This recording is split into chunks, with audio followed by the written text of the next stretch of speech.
Hi, this is Jason Blais, and you're listening to the SaasHoles with James, Pete, and KG.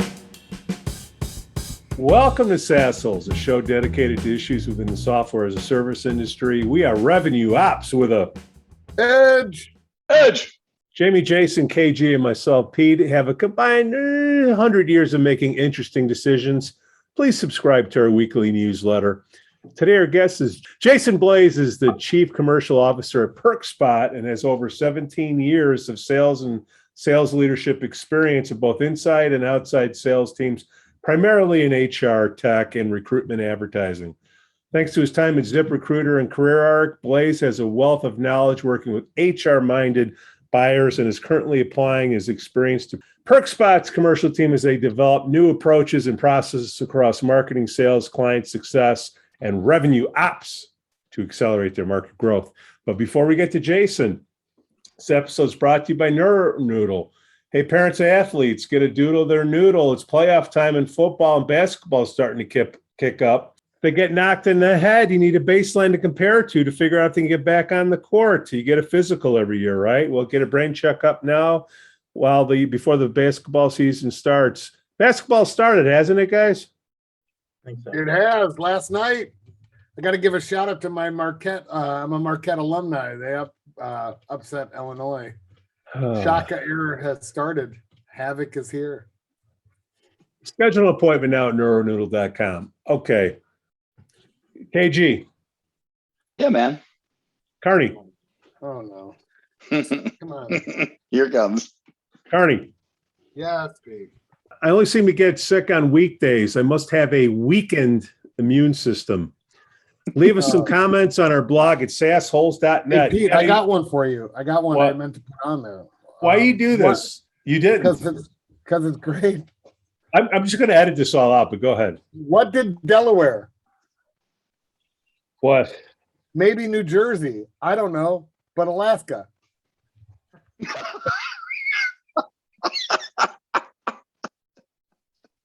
We may keep that. We may keep that. Might keep that. It's all about it's just like dials. It's all about quantity. Got any shout outs, KG? I just have three. I just wanted to wish a happy birthday to the Chief Marketing Officer of ZipRecruiter, Qasim Saifi, and a happy birthday to Gary Carlson. Jason, you remember Gary Carlson? He used to paint his fingernails. Remember that guy? Yeah. Yeah, he worked for you, thank God. And then I have. What do you mean you can't just leave that? He painted his fingernails. What do you mean he painted his fingernails? He would literally paint his fingernails black. I would leave that. He was this huge muscle head, dude, like big guy, and he would paint his fingernails black, and his toenails too. And you know what? You always got to be so drunk. Yeah. Happy birthday, Carney. Oh, thank you. Yeah, this weekend was my 37th birthday. Well, it's good to celebrate it Add some 12 more or years. 13 times. Greg Brass, 4 years at the Home Depot. Remember Greg? Eric Waldinger, starting a new position, Chief Revenue Officer at Snapsheet. Yeah, crazy. Hey, check this out. Remember Zach Seelan? Yeah, he's he called me the other day. Working on the turnaround for plumbing. What did he call you? He's starting a new position as an organizational strategy and operations at J. Blanton Plumbing. Yeah. I bet as part of his salary is making up that title. It's pretty nice. Is that all we got? All right, KG, how do you know Jason? How do you guys hook up? Well, Jason and I started at ZipRecruiter on the exact same month, and Jason was running a pilot program from the East Coast, and I was building a brand new inside sales team at ZipRecruiter in 2013, and we worked closely together on some of the administrative things between those two teams. And after a while, Jason got promoted to lead our middle market or major department, major accounts department, which early on in ZipRecruiter days didn't work so well because so SMB focused ZipRecruiter is. But I saw really great talent in Jason, and I said, listen, man, will you please, come lead an inside sales team for us? And I'm just telling you, Jason, as I've told you before, I'm so impressed because you took a job. First of all, you shouldn't even moved out to Santa Monica. I told you not to move out to Santa Monica, but you did it anyway. You took a risk, you burnt the ships, and you accelerated as an inside sales leader like I've never seen anybody jump all over it. You're innovative, you're a tester, you're data and metrics oriented, and very shortly after he was a manager, then he was the director, and then Jason was the VP of inside sales for a long time at ZipRecruiter before we couldn't hold him on any longer, and he went on to bigger and badder things. So he's just super impressed with Jason. Known him since 2013 through the ZipRecruiter days. Is that about right? I even mixed in the don't move out to Santa Monica, Jason. Sounds good. That's a good recap. Why did you tell him not to move out to Santa Monica? Jason, why did I tell you? Because my team wasn't going to hit quota. And they were like, if your team doesn't hit quota this quarter, we may or may not have your division around any longer. So we don't really want you to move out here and not have a job. I was being nice. I will say we hit quota. So it worked out. I will say it also motivated me to make sure we hit quota on that team. Nothing inspires like living in Santa Monica as winning. In terms of like contests, I think your team hits quota, you can live in Santa Monica. It was a pretty good contest right there. So Santa Monica, does that mean they have like less pop-up tents there? Yes. Okay, just checking. Oh yeah. So far. We're in our own little bubble. Well, Jason, let's get right into it. What are some of the biggest mistakes? Am I supposed to say that or you? I'd love you to take charge, man. This is like, listen, Jason's been in the recruitment advertising space for longer than me, and he's probably, right around the same time as you, Pete. So he's a jobs in the US guy. He's, all right. You're jobs in the US guy. Yeah. So like Pete, I put some topics in here. Okay. I'm just going down the list, my friend. That's all. So Jason, man, you're old school. You one of the OG classified ad guys. When did you get into the recruiting space? Yeah, 2004. And you're exactly right. That's what it was. We were convincing people why the internet was a better place to spend their money than the newspaper. That was our entire sales pitch right there. Unlimited characters. You didn't have to pay for bold. Yeah. Help me out. 2004. Was that Carney? When did you come in? I came in 99. 2003 was right after we bought Gannett bought out all those other 18 newspapers. Yep. And that became career builder, and then they flipped the script, and instead of getting rid of all the headhunter guys, they got rid of all the career builder guys and brought Bob Montgomery back. All right. He hired me.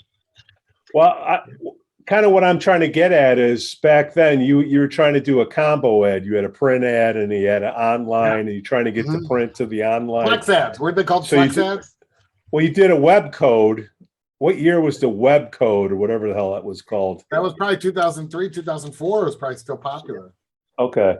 Yeah, that was, they were trying to stop the bleeding, right? So they, the conglomerates got together, partnered up. So there wasn't really one master. You had 3 or 4 masters. So a lot of cooks in the kitchen. We were also acquired as jobs in the US by a newspaper conglomerate. It's a bit smaller, but a few $100 million in revenue, and they had like 26 dailies and like 50 monthlies that they put out based in the Northeast. And I'll never forget the first day we met with their head of ad sales, who said, yes, revenue and ad sales have been declining for the last 5 years, but it doesn't have anything to do with the internet. It's actually just changing behaviors. The internet has nothing to do with our declining ad sales in the newspaper. She was very Did you laugh right in their face? Well, you felt sad. It was more sadness than I think I felt. So Night Ritter was out in California, wasn't it, Carney? Night Ritter was California. Gannett was everywhere, and I think Jobs in the USA was bought. They had the Milwaukee Journal Sentinel, right, or something like that. Journal Register, yeah, Journal Register company, which had the Connecticut, whatever the Connecticut newspaper was up there, New Haven register, highest readership rate with all the educated New Haven, Connecticut folks. That was like crazy time because at the internet, you were basically printing money against the classified ads. Oh. The only problem was if you were owned by a classified ad company, you were printing money and they were taking it all to feed their printers that weren't getting used. So that is 100% my experience. Yeah, they just took all the money. They robbed the cupboards all the time, and therefore you wouldn't have all this free money flying around. If you were a monster, you had all the free money in the world, right? But so Jason, it was going to be snagged. So you were the online piece. Did you have to do a 4-legged sales call with the print person going out on calls, or how did that go down? So when we first got acquired, that was 2005, 2006. So first I had to go out to every single newspaper that they owned and train them on selling digital, cross-selling digital. So I went all up and down kind of the East Coast and central US. And it was fantastic because almost every single time I had those visits, they would look at me and say, why would I sell your digital? Because then I won't have a job. I'd go, So that helps with my mind share. Hey, look at that cool car over there. Yeah. So we ended up going out and doing those combo meetings. It was a mess. It was very interesting to see that old school newspaper world. I never forget going out and visiting. Like every manager had a secretary up front. Like literally, there was like offices and then secretaries up front in front of their offices. Very, very different world. So how did you deal with a lot of jobs in the USA is still around? Aren't they more focused? Like, I know the guy running it, Saeed Eastman. He worked at our former company. You remember Saeed? I don't know if you do. Yeah, Pete. He was there for a hot minute, but I was friends with him. But aren't they now focused more on like classified ads or unemployment agencies? Yeah, I think what they're doing now is more, affiliate type of advertising for jobs primarily. They, buy one city and you get it spread all over the country. I don't know if they even have their own sales force necessarily anymore, or if they're just aggregating job content. Yeah, I think they're aggregating, and I think they've got relationships with like employment agencies, like unemployment firm. Kind of where I was going with it is you had to go out there and you had, did you deal with a lot of unions? Not so much. Yeah, we didn't have a ton. Obviously, we stayed away from them. Yeah, right. Because you had to go out there and you had, to get their mind share to, get adoption of it. Did you have to buy any of that? Do contest prices? How do you motivate the people that don't want to be motivated? Because they only got motivated on Friday at ad deadline, right? Absolutely. And most of that ad deadline was just the same people who've been buying from them every single Friday for the last 17 years. It wasn't actually landing any new business. It was waiting for their buddy at the car dealership or the local hospital to give them a call back and say, "Yep, run that ad. Here's what it has to say," and run down and create the prints, create the plates so they could put it on into the newspaper that weekend. We worked really hard to try to get them to see like this is how we're going to increase profitability for them in the newspaper. And so it was a fine line because you don't want to say, so your business is dying and we're here to help you not die so fast. That's not a good message. So it was really around like, hey, this is going to help you sell more, increase your profitability as a client. It's going to help you as an employee. And there was definitely a ton of contests. I can't even remember what they were, but there's constant contests at every single one of those newspapers to get who's going to close the most deals. I will tell you though, my recollection of that time was like participation rates in the contest was like 5. No one cared. 5%. They didn't care. They literally just didn't care. You couldn't incentivize them enough to actually want to work harder. Do you think that generally speaking, Jason, what's your stance on contests? So back then there was this sort of blasé approach to participating in contests. No one really cared. What's your general sense on contests nowadays? Oh, my managers hate me when it comes to contests. My feeling is if we're going to do a contest, we need to define what it is we want to move and learn, and then be able to track the results back to the actual contest.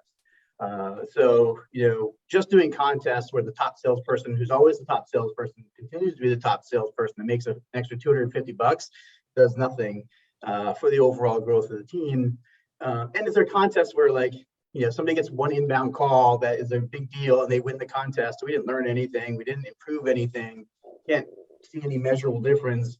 It was a waste of time and money. We would have gotten that deal anyway. We wouldn't have had to run a contest. So my view is contests are great as long as you treat them like experiments, like tests. Okay, we want to test this model. And if this works, what we'll learn is X. And from that learning, we can then change our process to lean in because we now know that this behavior is possible or this outcome is possible. But if you can't measure the results against the behaviors, what are you doing? Other than, again, we all see it. The best people just get a few extra bucks because they're always the best people. So tell me about a contest that you think actually works. Because what you're telling me is that your managers hate you. And they hate you what? Because you really grind them on the learnings, and it can't just be hey, can we spend $250 to da. Right. So why do your managers hate you? And honestly, tell me about a time when the contest actually really worked the way you just described it. I don't know if I can tell you about them, but we held that was our standard. And so, we had many, Sweet 16, college hoops contests of generating the right behaviors and over the multiple weeks of March Madness contests.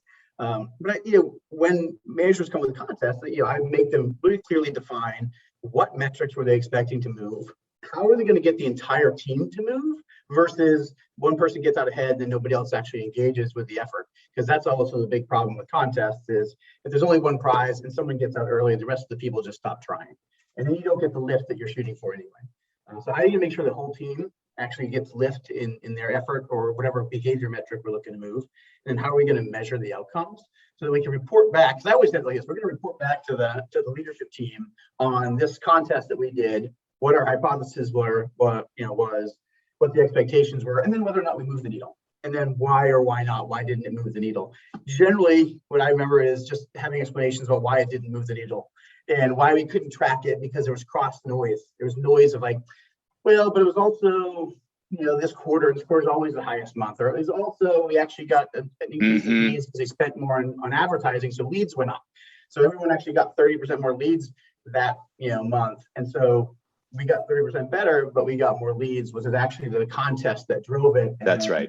Just constantly explaining that we can't actually tell if this did anything or not.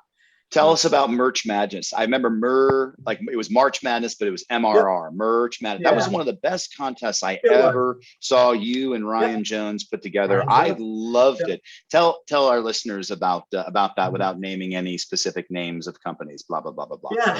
So, essentially we looked at a couple of different factors going through that. That was probably the most complex and intricate contest ever. But each week of March Madness, we were going through, there was a contest for each week and, or each round. It wasn't necessarily each week, it was each round, right? Going from 64 to 32 to 16 and so on.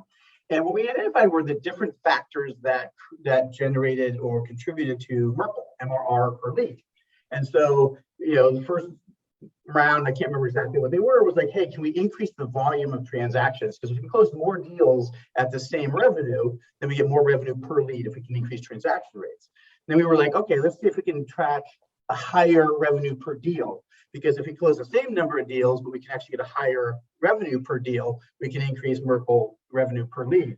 And so each round had a very specific expectation of the different factors that were going to increase revenue per lead that we could then look in that distinct period of time and say, did we actually increase dollars per deal, which then increased revenue per lead as a factor if we kept our conversion rates the same.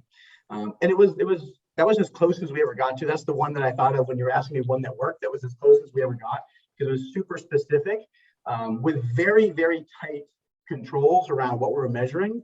And Ryan Jones did a fantastic job of that, of making it super clear about how we were going to measure the performance on each level and then learn from it, which I thought was really valuable for us. A couple things that I put down for the contest were, and some of you already brought it up. You're blurring the lines of compensation because you want to motivate, behavior. And when you take into the sales cycle, you do a contest, and this is from work that was already in the funnel, Right. for whatever the sales cycle is. So you would have had it anyways.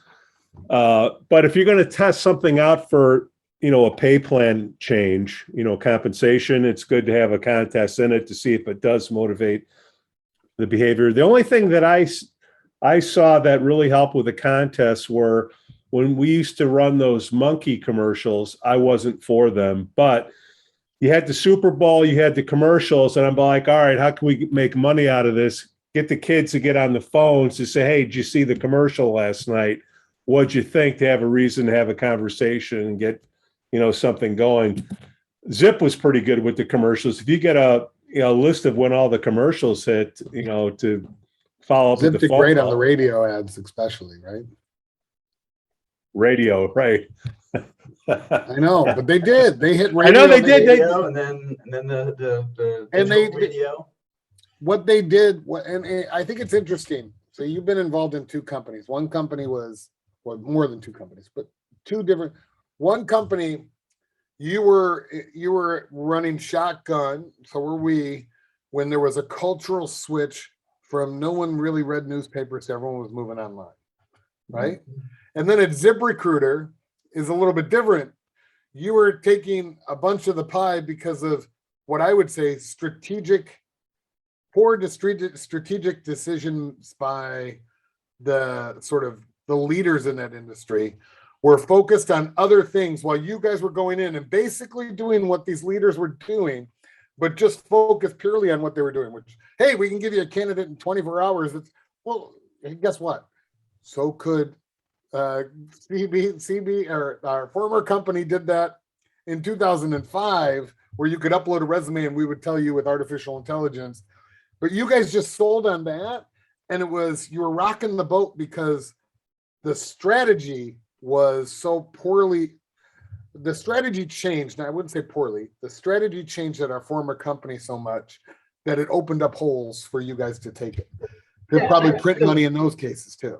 Yeah, and we took a complete opposite approach. So I was working for Bernard Hodis at the time, the Hodis agency at the time, doing employer branding work when I joined Zip at that time. Prior to that, I was with First Advantage Recruiting Solutions. I don't know if you guys remember them.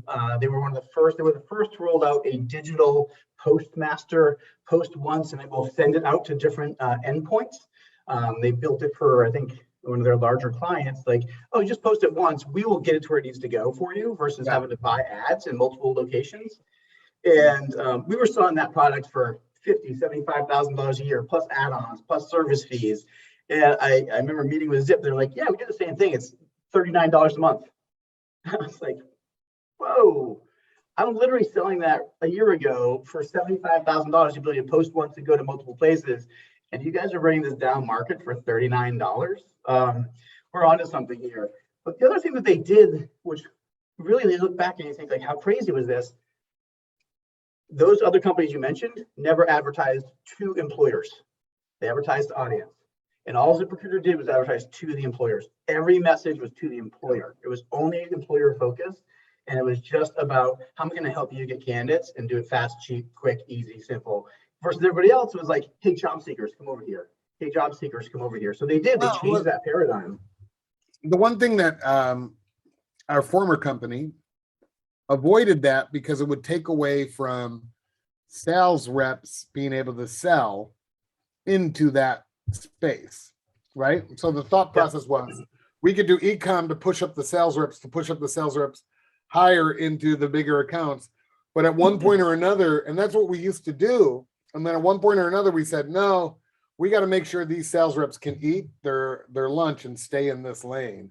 And therefore, we're going to divest from e-com because we need this inside sales group to eat what they're eating because we don't have anywhere for them to move moving forward. And it was basically because the top dogs took over and then said, wait, I don't want to lose any of my people by putting in Joe Blow and have him go up and sell to a huge company over the phone. I'd rather wine and dine and take them golfing, right? And we became a cold golfing company rather than a cold calling company. Well, I think that's an interesting question, by the way. Jason, you've been at product-led companies as well as sales-led companies, in the past. How do you deal with that challenge where and really what we're talking about here, Jason, channel conflict. You're calling a company and then all of a sudden they sign up through the e-commerce flow. Yeah. How do you balance that as a leader when you're dealing with product and marketing, trying to do their thing on an e-commerce side, which is incredibly profitable for the shareholders. Hopefully you have stock options, but then you're leading a sales team. And as Jamie says, they need to eat lunch. You know, how do you balance that? Yeah, it's not easy. It was really hard, but I think the only answer is over communicating the value, right? I mean, at our former place, we had the best culture. We had the best company outings twice a year. We had partners, bring your spouse to your outings. We had the best presidents clubs. We had the best holiday weekends. We had the best summer holiday parties. We had the t-shirt swags and the charitable giving team. And we had, nice equipment, all the best technology, fully built out sales ops team. I don't know how many we had, 12 people in sales ops. We had BI support people. I had 3 or 4 BI people that just basically supported inside sales. That's only possible because of the high profit margins that we get for the e-com. And that's how we drive this engine. And companies that don't understand that we're both working together towards the success of the company, and that, having a high profitable arm of the business that allows us to pay better, to treat our employees better, have a better work environment. It was a constant conversation around that because the individuals are saying, oh, I wanted that deal. That would have been my deal. I would have gotten that. And it's like, well, because you didn't get it, we can pay you really well and take you on all these great events and treat you really well as an employee, because we maintain these kind of high profit margins that allow us to have this amazing place to work. And I joke, I can't hire anybody from my past company because it's such a great place to work, because they're such a profitable business that they're treated so well and given all the tools and resources to do their jobs more effectively. But it was an ongoing conversation. There's an ongoing conversation about that. And I think where I've come to now is, I follow product, right? Product. If I don't have a good product to sell, then it doesn't matter, right? I've been in places where I sold an inferior product or solution. That's hard. That's super hard to do. But when you have a product that people want, that people, that drives value, that people come to on their own, it's a lot easier to sell in that environment and feel like you can win. So I think it was really just a constantly balancing. And actually, we talked a lot about the value that we contribute as sellers. So we had to go through, Kevin, you probably remember this. We need 5x. We need 5x revenue on our staff. So you got to generate 5x the cost of whatever we're paying you and supporting you with. So you have to be able to generate this much money. Otherwise, why would we have you at all? We would just take the e-com money. Like, the e-com money is just over there. Why would we build this team out if it's not going to be super profitable to the company? Because how is that good for this business? How are we going to grow and someday exit or go public as they did? But like, we had to have those conversations routinely. But you just reminded me of something, actually, Kevin. I want to go back to the contest real quick, because the one actual contest that worked, we had a young guy named Whippersnapper. What's his name? I'm blanking on his name. Andy Perrill. Andy Perrill, Perrill. We called the Whippersnapper because he was so young. He was on our finance team, and we would collaborate about goals and like, hey, can we give it an outstanding reward if we can do something that no one believes is possible? And we ended up getting $1 million in a month when we had never done $1 million in a quarter on the sales team. And it was a trip to Vegas. It was a show. It was dinner for the entire team. And what happened because of that? We ended up being able to double everybody's quota across the board. Because before that, the quota was impossible. You could never hit these numbers. It was way too hard. We were like, well, if I give you a ton of money, send you to Vegas, give you a trip and a show out, then can we do it? Magic happens. All of a sudden, like, oh, well, I really want to try it. The team bought in, and all of a sudden you're like, oh, so this wasn't a real ceiling. This was a will ceiling. And now it was like, oh, wait a minute, this is possible. And that shifted our entire mentality and our quota model and made us more profitable and more competitive. But that was one contest that actually won because we focused on the profitability of the sales team and pushing the boundaries there. So we could protect ourselves about, from getting eaten by the e-com. Like, no, we're valuable. You keep us around. We can actually generate a lot more money if we manage the team the right way. Jason, you said something interesting there at the beginning where you said, hey, at this company, we're great because we had trips and we had this and we had that and we had that and we had this. I was waiting for you to say it, but you did say it. We had the best technology, and then this other company, best products. And I want to know your take, but I always tell people, if you want to learn how to sell, go sell at an inferior product company. If you want to learn how to make money, go to the best product. Right. And I think you should go in that order. So if you're a new employee on the marketplace, don't go look to learn how to sell at Google. Go to Ask Jeeves if it's still around. Learn to sell at Ask Jeeves. And then 6 months in, call up Google and say, I'm now time to make money. You're not going to learn how to sell at one of those companies. You're going to learn how to make money only. I'm biased. If I see a sales manager or seller who's only worked at like top 3 brand names, like, do I know if they can sell or not? I don't have any idea. I mean, I don't know how you weren't successful if you're the top brand in whatever category you're in, right? Question for you, Jason, on contests. If you had to pick one, would you take the same amount of money and incentivize the leadership instead of the reps? Could you get the same output? That's a tough one. I'm a born and raised in Maine and living in New England. I'm a big Patriots, Bill Belichick leadership matters guy. But I think in those cases, it needed the team buy-in because the team had to hold each other accountable for trying, because it was a team goal. Either the team got it and they all got to go, or the team didn't get it, they couldn't go. And so I think it would have been much more difficult to incentivize the manager and then have them have to pull along every individual on that team versus making the team buy into it. Because that's kind of what I saw with the contest, where if you're going to incentivize the reps, you got to incentivize the leaders. And then sometimes we do a contest, we didn't tell the reps about anything. We just go to the leaders and say, hey, whoever does X, you'll get this prize. And then sometimes you kind of see the leaders that go, hey guys, I'm up for a prize. Do this for me, which is kind of crap. But then you just see the leaders that would step outside the box and try to get, a goal accomplished. Because sometimes they would make a brand for themselves. They would make a differentiator for their team, have a logo for their team. What do they stand for? And, having teams go up against one another, that seemed to help. Yeah.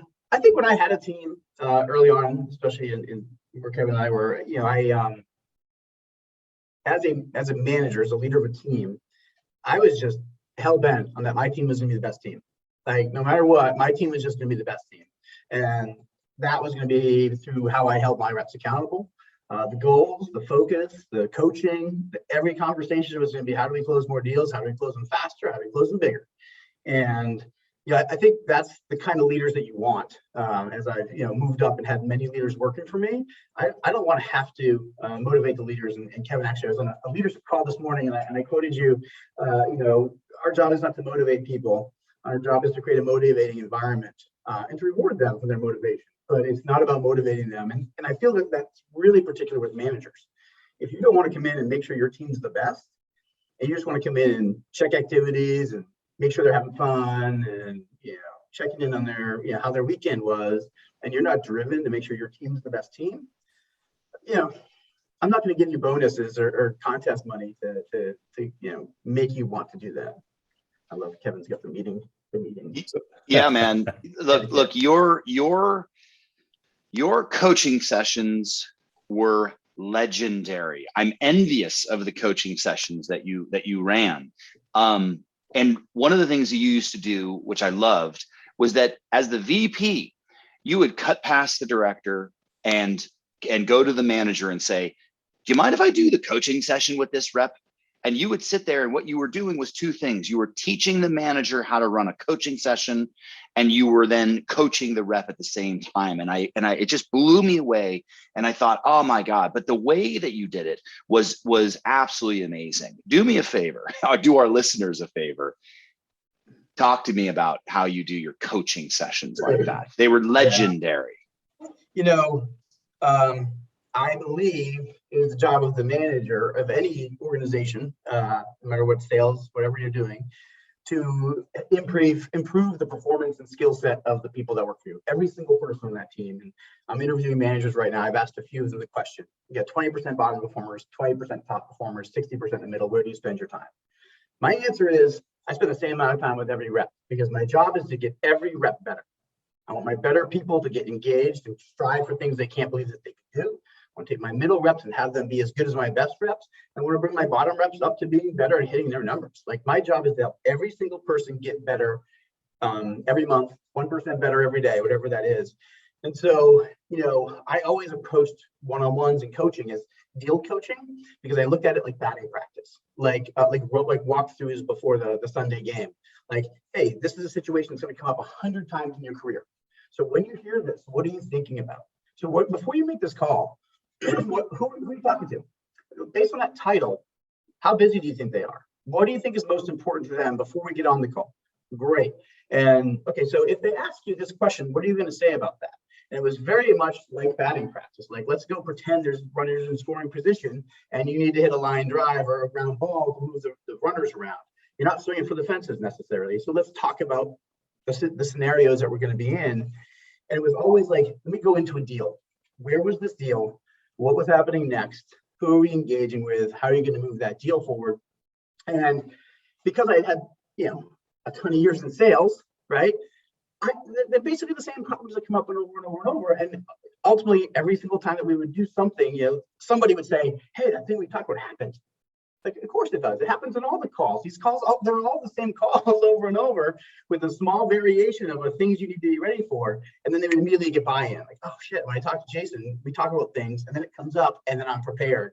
And so that helped build that affinity for like people reaching out and wanting to get coaching and wanting to get feedback. And I used to tell the managers, whenever you interact with your team, with any rep on your team, you're either adding value or wasting time. That's it. They're working. They're at 8 hours a day. They've got quotas that are hard to hit.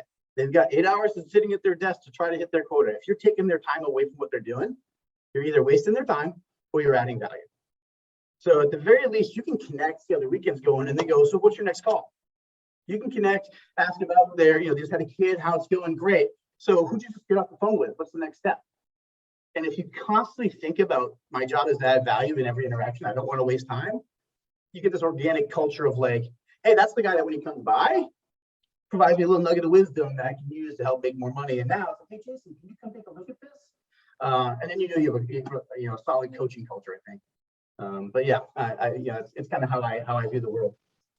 What you didn't do in those calls was spend a lot of time talking about, like, tell me about your 5-year plan and a lot of that fluffy stuff, which is important in some of the context of those calls.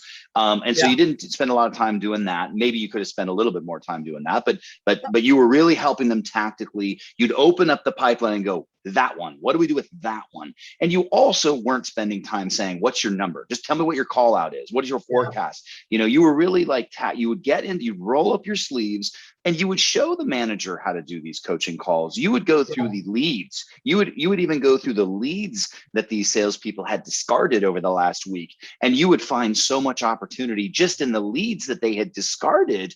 And I thought, God, that was just so impressive. But now, if you were to wind the clock back, what are some of the leadership mistakes that you can lay on our listeners? Like, what would you do differently? If you could name like 3 leadership mistakes that you're like, man, I don't want to do that again. What would some of those be? Yeah, I think, specifically what we just talked about, there's one that jumps to mind. There's probably 3 or 4, and I'm happy to chat about them. But one that jumped up immediately based on what we talked about was, the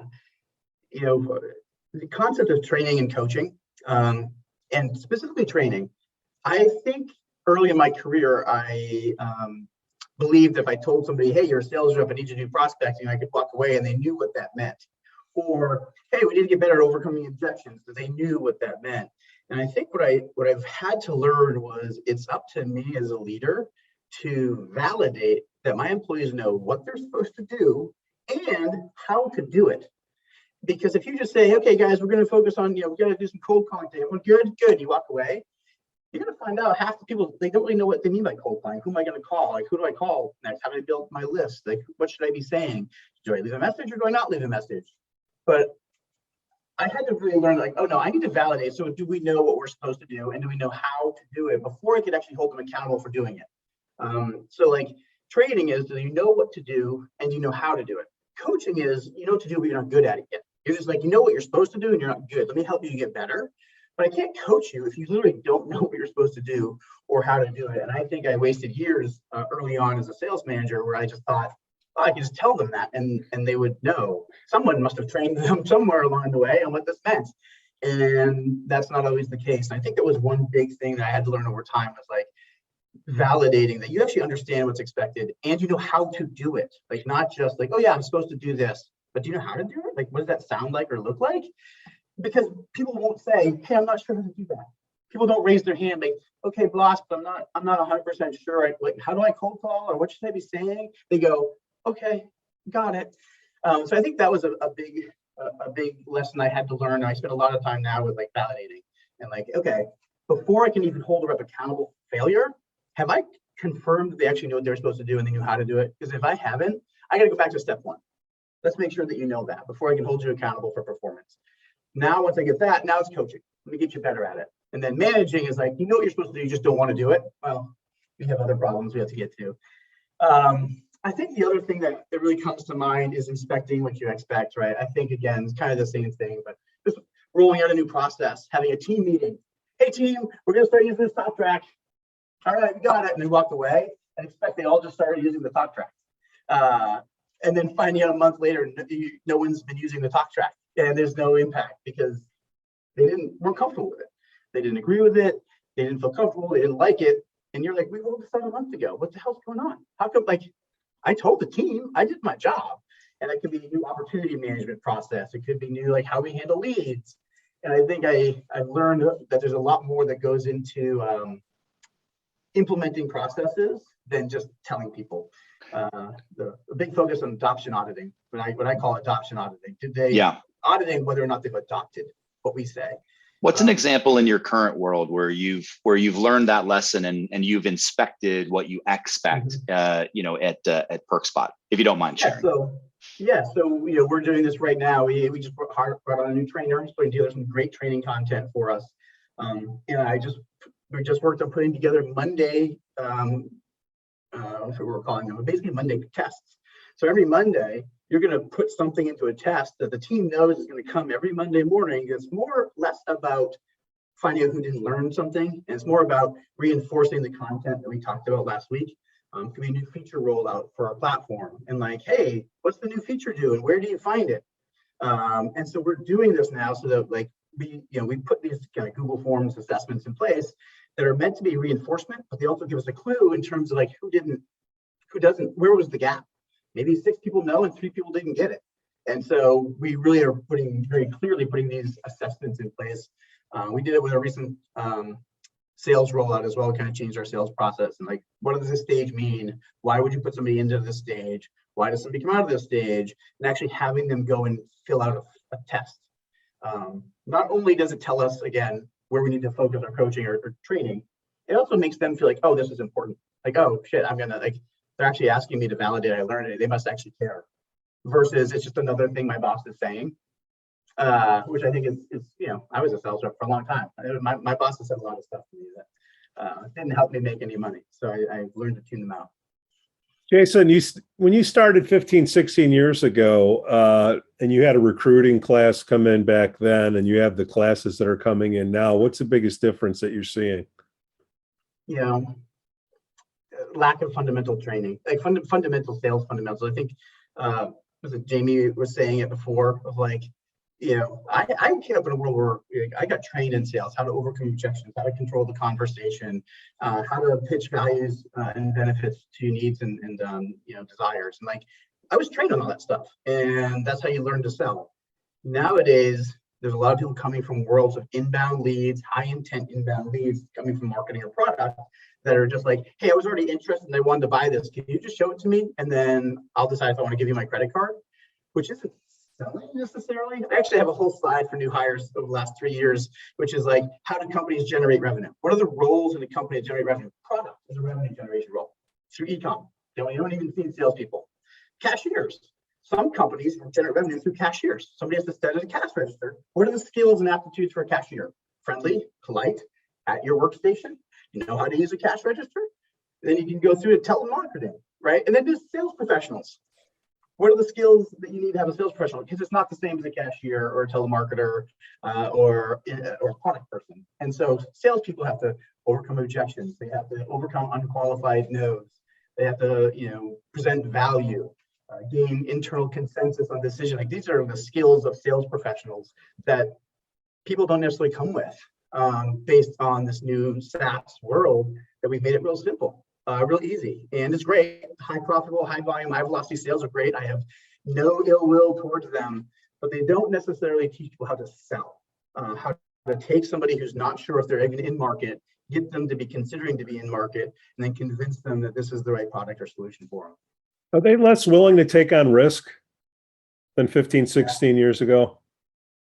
Sellers themselves? Yeah. Yeah, for sure.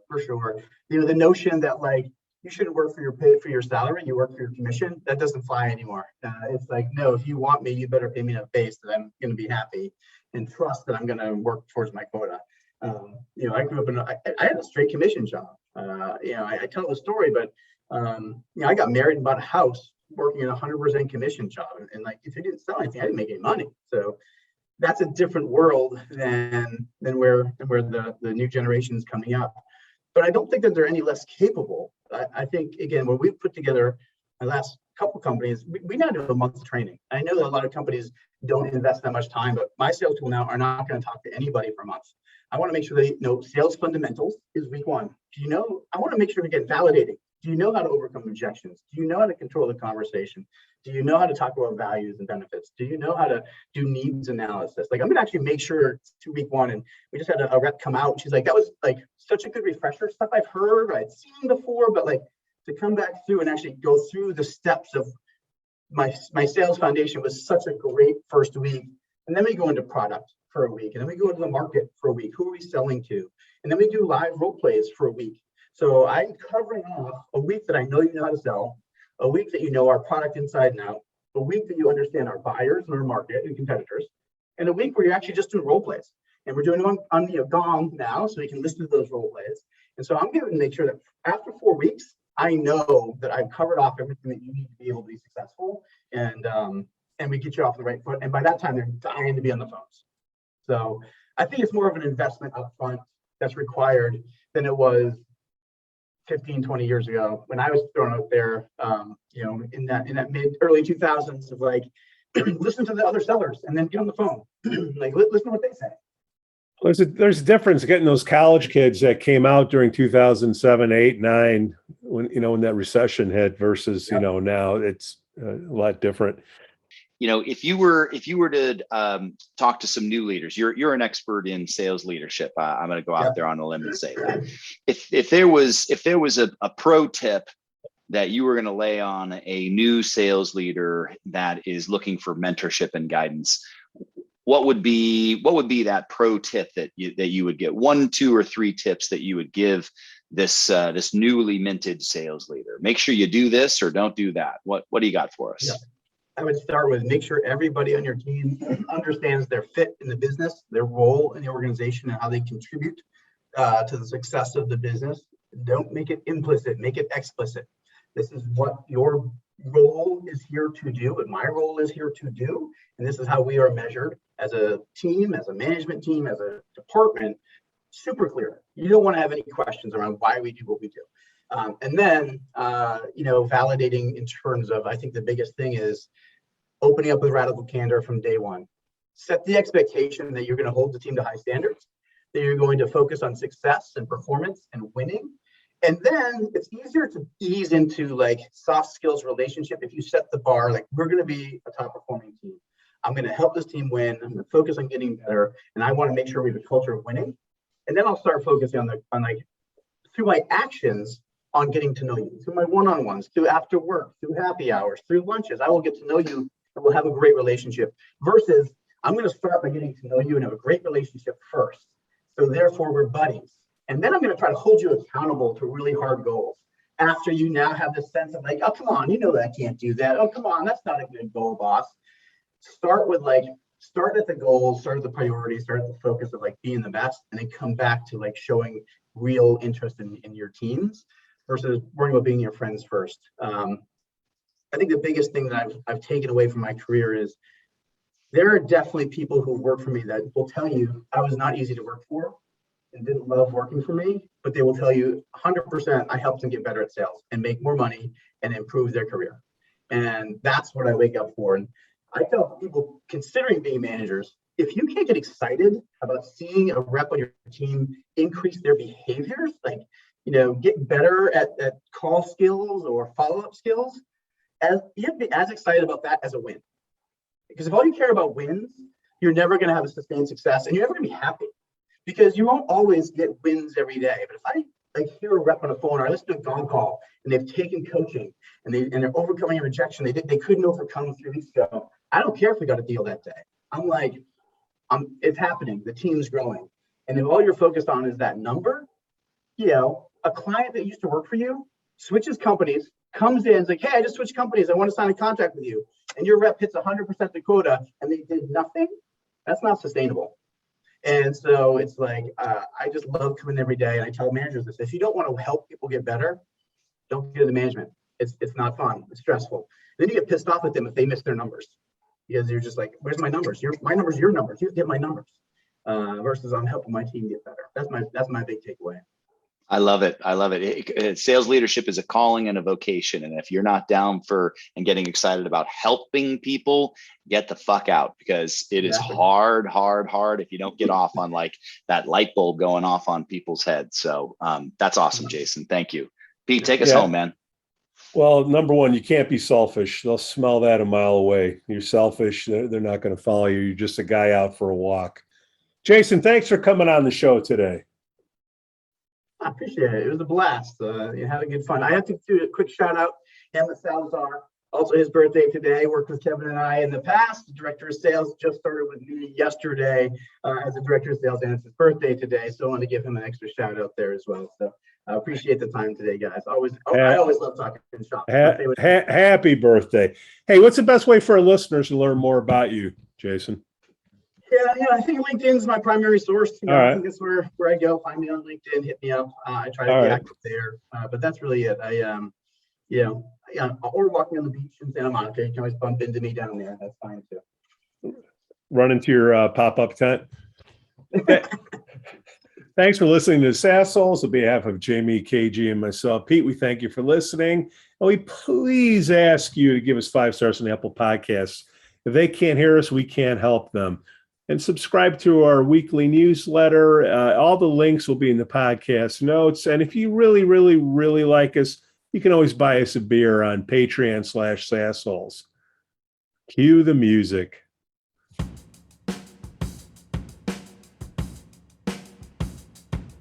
Job. So why are you wearing the Dodger hat, by the way? My hair is a mess and it was there and it was clean and they're based out of California, so I thought I'd represent. Because KD influenced them. There you go. Mr. Blais. Good morning. Look at this guy. He's a Santa Monica native now, guys. He used to be East Coast, like Maine, and now he's like all he does is post pictures of him and his wife on the beach in Santa Monica these days. Makes me jealous. Oh, that's exactly right. I'm born and raised in Santa Monica. Oh my God. Pete Jansons, Jamie, Carney, please meet one of the best sales leaders I've ever had the pleasure of working with, Jason Blais. Jason, pleasure. Yeah. Even though it's early in the show, of course. Might all fall apart there. Very cool. Any questions, Jason, about the show notes or anything? No, I felt pretty good. I'm trying to get my headset to work here, so we're set up pretty good. Can you hear me? Good. Yeah, it sounds a little echoey. A little echoey, yeah. Agreed. Yeah, agreed there. So, you got the if you click on the little up arrow next to the mute button, that you can make those settings changed. Can you please mansplain to me how Zoom works? After a year and a half, we finally figured it out. Oh my All right. God, that's It's crazy. looking better now. Well, we are known for our sound quality on All the right. show, so. I think it's better now. Is it better now? Yeah.